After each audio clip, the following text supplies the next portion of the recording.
မင်္ဂလာပါ Kitchen Language ကနေပြန်လဲကြဆိုပါရရှင်ဒီနေ့တင်ဆက်ပေးမယ့်အကြောင်းအရာလေးကကြတော့ B နဲ့အတန်ထွက်တဲ့စကားလုံး6လုံးကိုတင်ပြသွားမှာဖြစ်ပါတယ်ဒီစကားလုံး6လုံးကအတန်ထွက်ပုံထဲမှာနောက်ဆုံးစကားလုံးနောက်ဆုံးအတန်ထွက်ပုံဖြစ်တဲ့အပြင်အရေးကြီးတဲ့အပိုင်းဖြစ်ပါတယ်ရှင်သူတို့ကဒါတွင်လေးကြတော့ဒါတွင်လေးကကြတော့မနာငါပတကတွင်ပေါ့နော်ဥပမာအဖြစ်နာအာမနမ်နာအာမနမ်နာအာနနန်နာအာငနန်နာအာပနပ်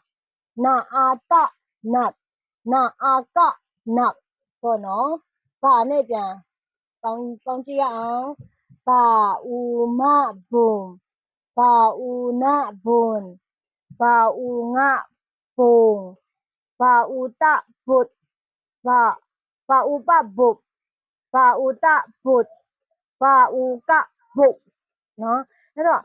ပို့ပြီးတော့တည်တော့အောင်ဒီလေးကိုအတန်ပြန်ထည့်ရအောင်စာအီမစင်စာအီမစင်စာအီနစင်စာအီငစင်စာအီပစစ်စာအီတစစ်စာအီကစစ်ဒီတွင်ပေါ့နော်ပို့ပြီးတော့အတန်ထက်တွင်တွေ့တည်တော့အောင်အတွက်တည်တော့ဖို့အတွက်ပို့ပြီးတော့စကလုံးများစွာနဲ့ပေါင်းကြည့်ပါနောက်ပြီးတော့ပေါင်းလို့မရတဲ့အတန်လေးကကြတော့ I လေးတွင်အောင်လေးတွင်ပေါ့နော်ဒါတွင်ကနောက်ဆုံးစကလုံးထိပ်ပြီးမှပေါင်းလို့မရပါဘူးတချို့နေရာမှာပဲပေါင်းလို့ရတာပေါ့နော်ဆိုတော့ဒီလောက်နဲ့ပဲတင်ဆက်လိုက်ပါတယ်